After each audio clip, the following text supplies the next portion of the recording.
ఆశ్చర్యదీపం. కూతురికి blank cheque ఇచ్చావు కదా, నువ్వు దాని మీద ఏం రాసుకున్నా పై చేయి నాదే ఉంటే మరోసారి మీరు మాకు ఎదురు పడకండి.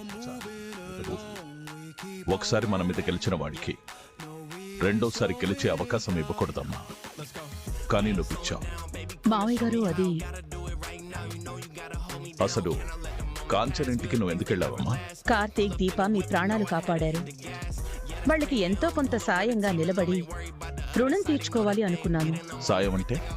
ఎలాంటి సాయం అవసరం ఉంటుందో తెలుసుకోవడానికి ఇంటికి వెళ్ళాను. నేను ఊహించిన దానికంటే పేదరికంలో ఉన్నారు. చూడగానే అంతా అర్థమైంది. అందుకే డబ్బులిస్తే తీసుకోరని చెక్ ఇచ్చాను. అందుకే కదా కాంచన వెళ్ళి తండ్రితో చెప్పి అన్నీ ఇచ్చి వెనక్కి పంపించింది. ఇప్పటికే ఆ అమాయకులందరూ బాబాయ్కే సపోర్ట్ చేస్తున్నారు. నా కూతురే వాణ్ణి అమాయకంగా నమ్ముతున్నప్పుడు వాడి కూతురు వాణ్ణి అమాయకంగా నమ్మడంలో తప్పులేదమ్మా. దీన్ని మనం మార్చాలి మావయ్య గారు. ఏం జరిగిందో చూసావు కదా. ప్రయత్నం చేస్తే కదా ఎవరెలాంటి వాళ్ళో మనకి తెలిసేది. నీ మంచితనం వాళ్ళకి అర్థం కాదమ్మా. మీకు అర్థమైతే చాలు మావయ్య గారు. పోరాడి నేనింక అలసిపోయానమ్మా. నేనింక నా కూతురు గురించి తప్ప ఎవరి గురించి ఆలోచించకూడదు అనుకుంటున్నాను. వద్దు మావయ్య గారు, మీ నోటి నుండి ఇలాంటి మాటలు వినాలనుకోవడం లేదు. నన్నిప్పుడు నా ఆశ మాత్రమే బ్రతికిస్తున్నా. ఇంకా ఆశ కూడా బతకదేమోనని భయంగా ఉంది. మనిషిని బ్రతికించేది ఆశ మాత్రమే కాదు మావయ్య గారు, పగ, ప్రతీకారం కూడా. బాబాయ్ ఏం చేశాడు? ఆ కుటుంబం కారణంగా మనం ఏం నష్టపోయామో మనకి తెలుసు. మనం మాత్రమే బాధపడాలా? శివనారాయణ సంతోషంగా అందరిలో ఉండాలా? లేదు మావయ్య గారు, బాబాయ్ బలం తగ్గించాలి. తగ్గించాలి అంటే బాబాయ్ దగ్గరున్న వాళ్ళందర్నీ దూరం చెయ్యాలి. అదే ప్రయత్నం చేస్తున్నాను. నీ గురించి నాకు తెలుసమ్మా. కాకపోతే మరోసారి ఇలాంటివి చేసేటప్పుడు నాకోసారి చెప్పు. అలాగే మావయ్య గారు.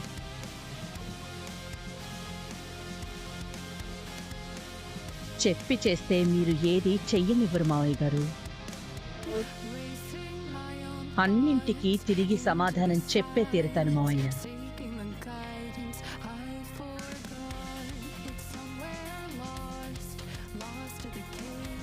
మా తాత అవసరానికి మించిన చనువు ఇవ్వడం వల్లే వీడిలాంటి పోకిరి వేషాలని వేస్తున్నాడు.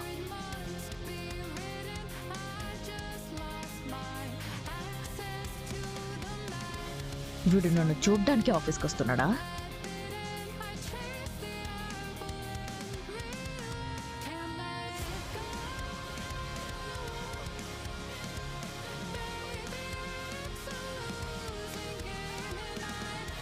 మేడం,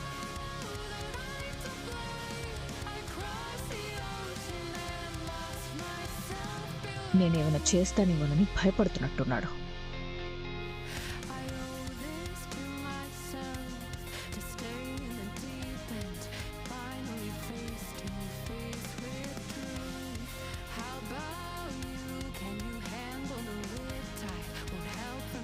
ఒరే, నువ్వు ఆఫీస్కి వచ్చేది పని చేయడానికా, ఎంప్లాయీస్కి సైట్ కొట్టడానికా? కొన్ని విషయాలు తెలిసినా తెలియనట్టు ఉండడంలోనే అందం ఉంది బంగారం. ఇలా సైట్ కొట్టడానికి సిగ్గులేదు? నేను సైట్ కొడుతున్నానని నీకెలా తెలుసు? నేను చూశాను. అంటే నువ్వు కూడా నాకు సైట్ కొడుతున్నావా? నేను నీకు సైట్ కొట్టడం ఏంట్రా? మరెందుకు నన్ను చూస్తున్నావు? నువ్వు చూస్తున్నావా లేదా అని చూస్తున్నాను. నేను అలాగే చూస్తున్నాను అనుకోవచ్చు కదా. నువ్వు అలా చూసేవాడివైతే ఇన్ని కళ్ళజోళ్ళు మార్చవురా. ఎరా, నువ్వు కాలేజ్లో కానీ బయట కానీ ఎక్కడ ఎవరిని ప్రేమించలేదా? నాకు పెళ్ళిడు వచ్చిన తర్వాత, పెళ్లి గురించి ఆశలు కలిగిన తర్వాత నా కంట్లో పడ్డ పిల్లవి నువ్వేనే. పెద్దింటి పిల్ల కదా, పడేసి లైఫ్ సెటిల్ చేసుకుందాం అనుకున్నావా? నువ్వు నన్ను కొట్టే వరకు నాకు నీ మీద ఫోకస్సే లేదు. నువ్వు ఎప్పుడైతే మొదటిసారి నా చెంపని తాకావో ఆ క్షణమే అనుకున్నాను, పెళ్ళంటూ చేసుకుంటే దీన్నే చేసుకోవాలి అని. అందుకే కదా వెంట పడుతున్నావు. నేను వెంటపడే రకం కాదు, వెనక తెప్పించుకునే రకం. సూరజ్ గారు, నన్ను ప్రేమించండి అని నేను నీ వెంట తిరుగుతానా? తిరుగుతావేమో. నువ్వింకో జన్మెత్తాలి. నీకోసం నేను ఎత్తిన రెండో జన్మ ఇదే అయ్యుండొచ్చు కదా. నా చిటికిన వేళ అందుకోవాలని ఆశపడకు. మరో 100 జన్మలు బ్రహ్మచారిగా మిగిలిపోతా. అంతోపిక నాకు లేదే. ఈ జన్మలోనే నేను నీ మొగుణ్ణవుతాను. ఇలాగే వాగేవంటే ఆ నాలుక కట్ చేసి పడేస్తాను. కళ్ళతో చూస్తా. అవి లేకుండా చేస్తాను. నిజమైన ప్రేమ మాటల కంటే చూపుల కంటే అతీతమైంది. అందుకే మూగవాళ్ళు గుడ్డివాళ్ళు కూడా ప్రేమను అందుకోగలుగుతారు. నువ్వు మాత్రం అందుకోలేవు. నాకేదైనా ఒకటి కావాలనుకుంటే నేను దాని దగ్గరికి వెళ్ళను, అదే నా దగ్గరికి వచ్చేలా చేస్తాను. ఎందుకు ఒకే విషయాన్ని పదే పదే చెప్తున్నావు? నువ్వేమైనా హీరో అనుకుంటున్నావా? నువ్వు అనుకోగానే జరిగిపోతాయి అనుకుంటున్నావా? ఎందుకురా నీకు అంత బిల్డప్? నేను అదే అనుకుంటున్నాను జ్యోత్స్న గారు. ఉన్నట్టుండి మాట మార్చావింట్రా. ఎందుకు నవ్వుతున్నావు? ఏంటన్నావు? ఎందుకు మేడం నవ్వుతున్నారు? నవ్వొచ్చింది, నవ్వుతున్నాను. నీకేమైనా ప్రాబ్లమా? నాకేం ప్రాబ్లం లేదు మేడం.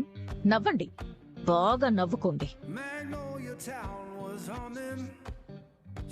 అందరూ నాతో ఆడుకుంటున్నారు కదా, నా టైం అలా ఉందిలే.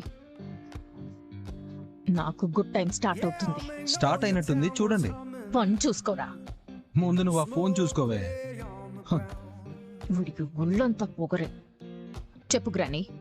మనం అర్జెంటుగా ఒక ప్లేస్కి వెళ్ళాలి. బయటికి రా. ఎక్కడికి? ఎక్కడికి అని నన్ను ఎదురు అడిగే అవకాశం ఇవ్వకుండా నువ్వు బయటికి రా. హలో గ్రాని, నేను అడిగింది నిన్ను. నేను చెప్పేది నీకే, త్వరగా రా. ఎక్కడికి? నేను ఏం చేసినా నీ మంచి కోసమే కదా. ఆ మంచేంటో నాకు తెలియాలి కదా. కొన్ని ముందే తెలియటం అంత మంచిది కాదు. నేను ఆఫీస్లో ఉన్నాను. ఇప్పుడు రావాలంటే ఎలా? నువ్వు ఈ పారిజాతం మనవరాలివే, ఎవరికేం చెప్పాల్సిన అవసరం లేదు. బయటికి రా. ఎందుకో చెప్తావా చెప్పవా? రావడం వల్ల నీకు చాలా మేలు జరుగుతుంది. అంతకు మించి నేనేం చెప్పలేను. సరే, వస్తున్నాను. ఫోన్ తీసుకురావద్దు. మరి దీన్నేం చేయను? అక్కడే వదిలే. అది నీతో ఉంటే నాకు ప్రమాదం. అర్థం కాలేదు. అయ్యో, కొన్ని అర్థం కాకపోవడమే మంచిది. నువ్వు త్వరగా రా. నేను మీ ఆఫీస్ బయటే నీకోసం వెయిట్ చేస్తూ ఉంటాను. అలాగే, నువ్వు అక్కడే ఉండు. ఒక ప్లేస్కి అంటే గ్రాని ఎక్కడికి తీసుకెళ్తుంది? మొబైల్ కూడా వద్దంది. ఎక్కడికో వెళ్తే గాని తెలియదు కదా.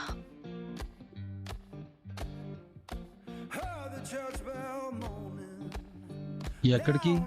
బయటికి. ఎవరికి చెప్పారు? ఎవరికి చెప్పలేదు, చెప్పాల్సిన అవసరమూ లేదు.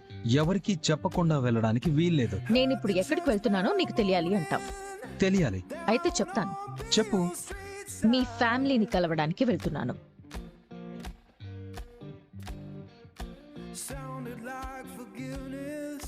అవునమ్మా, మన పెళ్లి గురించి మాట్లాడడానికి మీ ఫ్యామిలీని కలవడానికి వెళ్తున్నాను.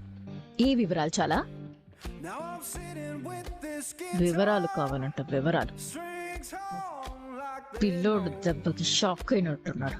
పిల్ల బాతు పచ్చగాడు.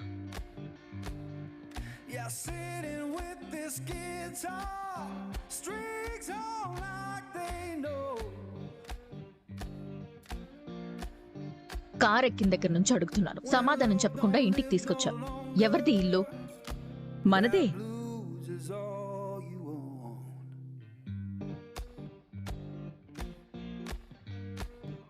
నువ్వు పుట్టిన తర్వాత మొట్టమొదటిసారి నీ మేనత్త ఇంటికొచ్చావు. ఎవరు మేనత్త, ఎవరు మేనకోడలు? నిన్ను అంచనా వేసిన దానికంటే గట్టిగానే మాట్లాడుతున్నావు. పోటీలో మాట్లాడింది వినలేదా ఏంటి? మేనత్త మేనకోడలు ఇలా నిలబడి మాట్లాడుకోవడం వాకిల్లో మర్యాద కూడా కాదు. అడుగు పెట్టేదానికి. ఇది మీ ఇల్లని తెలిస్తే ఏం గ్రాని, వాకిల్లో కూడా ఎవరింటికి తీసుకొచ్చావో అర్థమవుతుందా?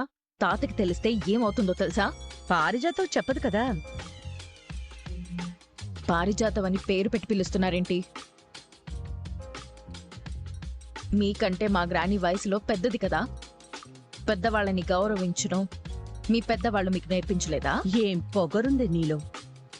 నా వాళ్ళని నా ముందు ఎవరు తక్కువ చేసి మాట్లాడినా నేను ఊరుకోను. మాలిని మేనకోడలంటే ఈ మాత్రం పొగరుండాలే. నా పేరు జ్యోత్స్న, అలాగే పిలవండి. మీ అమ్మ నా ఆడపడుచు. మా మమ్మీ మిమ్మల్ని వద్దనుకుంది. మీరు నాకెందుకు? ఇదెప్పుడు ఇలాగే మాట్లాడుతుందా? ఉత్తప్పుడు బాగానే ఉంటుంది. మీలాంటి పెద్దవాళ్ళ దగ్గరికి వచ్చినప్పుడే ఇలా పద్ధతిగా మాట్లాడుతుంది.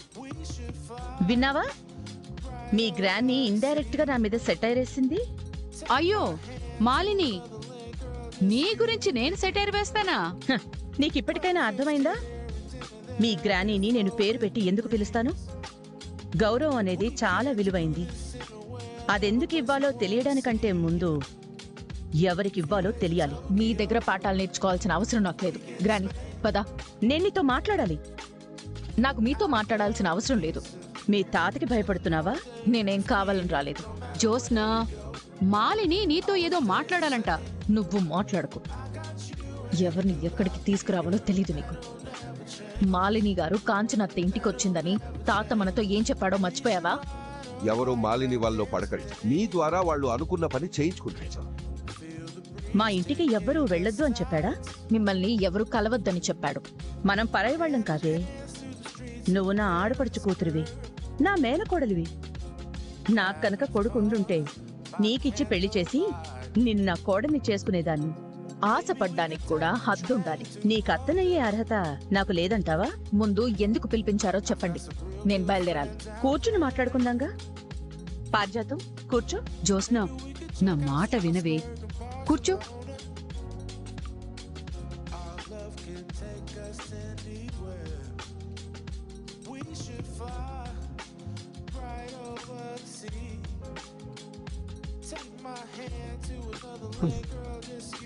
ఎన్ని ఫైల్స్ పెండింగ్ పెట్టుకున్నావు దీపా? ఏం చేస్తుంది అసిస్టెంట్? అది సరిగా చేయట్లేదు బావా. చేయట్లేదంటే అది నీ తప్పు. నా తప్పెలా అవుతుంది? నీ కింద పనిచేసే వాళ్ళతో చేయించుకోవటం రాలేదు అంటే అది నీ తప్పే అవుతుంది. జోష్నకి సూరజ్తో గొడవ పెట్టుకోవడానికే టైం సరిపోవట్లేదు. ఇంకా వర్క్ ఏం చేస్తుంది? కొట్టుకుంటున్నారా? లేదా మన ముందు కొట్టుకుంటున్నట్టు నటించి ప్రేమించుకుంటున్నారా? అలాంటిదేం లేదు బావా. ఎలాంటిది ఉందో తెలుస్తానుగా. బెల్ రింగ్ చేస్తున్నా రాలేదేంటి? ఇంకా గొడవ పడుతూనే ఉందేమో. వీళ్ళ గురించి నేను తెలుస్తానుగా. పద. అమ్మా డిఏ, అమ్మా డిఏ, డిఏ.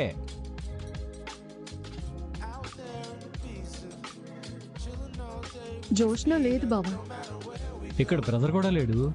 కాఫీ తాగడానికి వెళ్ళారేమో. గొడవ పడి అలసిపోయి ఉంటారు.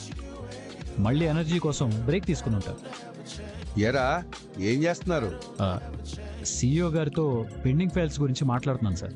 సరే, చిన్న పని మీద బయటికి వెళ్తున్నాను. నా కోసం ఎవరైనా వస్తే ఫోన్ చేయి. అలాగే సార్. కుర్చీ ఖాళీగా ఉంది. మేడం గారేరి? మేడం గారు కాఫీ తాగడానికి వెళ్ళినట్టు ఉన్నారు సార్. లేదు బ్రదర్, జ్యోత్స్న గారు బయటికి వెళ్లారు. ఎక్కడికి? చెప్పలేదు సార్. అడగాలి కదా. అడిగాను సార్, అయినా చెప్పలేదు. అమ్మ దీప, జ్యోత్స్న ఎక్కడికి వెళ్ళింది? జోష్న బయటికి వెళ్ళిన సంగతి కూడా నాకు తెలియదు. ఆఫీస్కి వచ్చిన మనిషి బయటికి వెళ్ళిందంటే ఎక్కడికి వెళ్ళిందో తెలియకపోవడం ఏంటి? కార్తిక్, ఫోన్ చేయరా.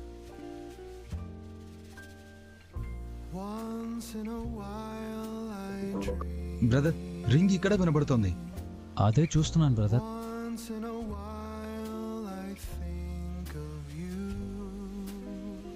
మొబైల్ ఇక్కడే వదిలేసి వెళ్ళింది సార్. మొబైల్ కూడా వదిలి వెళ్ళటం ఏంటి? ఎక్కడికి వెళ్ళిందో ఎవరితోనైనా చెప్పాలి కదా. వెళ్లే ముందు ఒక ఫోన్ కాల్ మాట్లాడారు సార్. ఎవరితో? ఎవరితోనూ తెలియదు సార్. నేనైతే వాళ్ళ గ్రాని గారితోనే మాట్లాడింది అనుకుంటున్నాను. పారుతోనా? అవును బ్రదర్. నేను ఒకసారి కాల్ చేసి చూస్తాను. ఉండు. అమ్మా సుమిత్ర, చెప్పండి మావయ్య గారు. పారిజాతం ఇంటి దగ్గరే ఉందా? అత్తయ్య గారు బయటికెళ్లారు.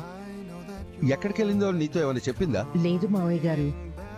ఉంటానమ్మా. ఏమైంది మావయ్య గారు? ఏం లేదమ్మా, ఉంటాను. పారు ఇంటి దగ్గర కూడా లేదంటే జ్యోత్స్నం తీసుకుని ఎక్కడికైనా వెళ్ళిందేమో.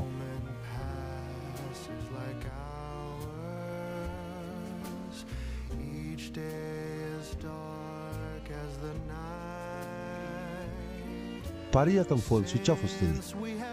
ఇక్కడ జ్యోత్స్న లేదు, అక్కడ పారిజాతం లేదు. ఇద్దరు కలిసే వెళ్ళారా లేకపోతే విడివిడిగా ఎక్కడికైనా వెళ్ళారా? కలిసే వెళ్ళి ఉంటారు సార్. ఎందుకంటే పారు జ్యోత్స్న బెస్ట్ ఫ్రెండ్స్ కదా. అసలు వీళ్ళిద్దరు కలిసి ఎక్కడికి వెళ్ళుంటారు?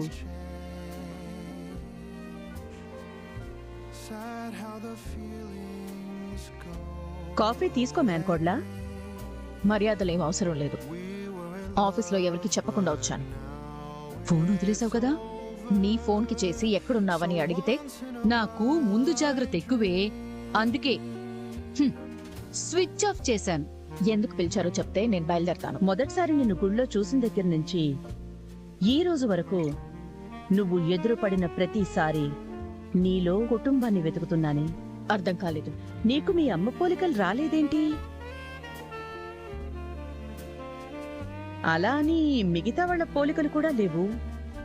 పోనీ చనిపోయిన మీ నాన్నమ్మైనా ఇలా ఉండేదంటే ఆవిడ కూడా నీలా ఉండదు. నీ పొగరు, నీ కోపం, నీ ఆవేశం కొత్తగా ఉన్నాయి. ఇవి ఎవరి లక్షణాలు? ఏంట్రా ఇది? చూపులతోనే చరిత్ర మొత్తం చెప్పేసేలా ఉంది. నాకు ఎవరి పోలికలుంటే మీకేంటి? నీ గురించి వివరాలు తెలుసుకోకూడదంటావా? తెలుసుకుని నా గురించి బుక్ రాస్తారా? మనం రక్త సంబంధాలున్న బంధువులం. ఆ బంధుత్వం నాకు అవసరం లేదు. నీ యోగక్షేమాలు తెలుసుకునే అధికారం నాకుంది. ఆ అధికారం మీకివ్వాలనుకోవడం లేదు. నువ్వెప్పుడూ బాగుండాలనే నేను కోరుకుంటానే. మీకంటే మేమిప్పుడు చాలా బాగున్నాం. దీప దగ్గర అసిస్టెంట్ గా పనిచేస్తున్నావా? అయినా మీ తాతయ్య చాదస్తం కాకపోతే 5వ తరగతి చదివిన మనిషి దగ్గర ఇంటి వారసురాల్ని అసిస్టెంట్ గా పెట్టడం ఏంటి?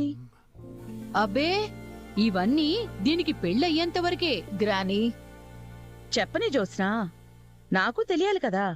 ఇప్పటి వరకు తెలుసుకుంది చాలు. అంటే నీకు పెళ్లి జరిగే వరకు దీప దగ్గర అసిస్టెంట్ గానే చేయాలా? అలాంటిదేమీ లేదు. అయితే పెళ్ళెప్పుడు చేసుకుంటావు? నాకు నచ్చినప్పుడు.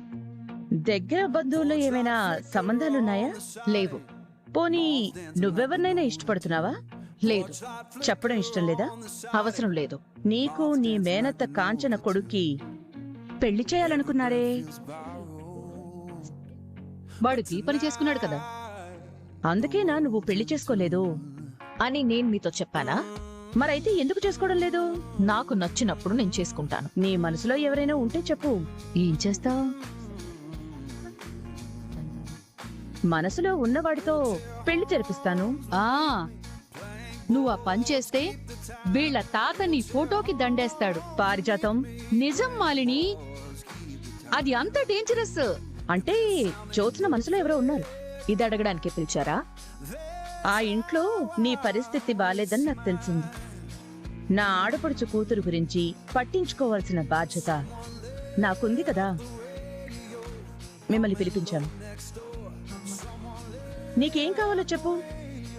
నువ్వు ఏది అడిగినా కాదనకుండా ఇస్తాను. ఇంకా నయం, నీ ఆస్తిలో వాటా ఇస్తాననలేదు. జ్యోత్స్న నువ్వు అనుమను, నా ఆస్తిలో సగం వాటా ఇస్తాను. సగమే? మా ఆస్తిలో సగం వాటా ఎప్పుడు నా ఆడపడుచుకే కదా. నా ఆడపడుచు కూతురంటే నా మేనకోడలే కదా. జ్యోత్స్న, చూసావా మీ మేనత్తకి నువ్వంటే ఎంత ప్రేమో? ఎవరి ప్రేమలు నాకు అవసరం లేదు. నేను వెళ్తాను. కాఫీ కూడా తీసుకోలేదు. మరోసారి ఇవ్వకుండా ఉంటారని. ఓ, అంటే మరోసారి వస్తాను అని చెప్తున్నావా?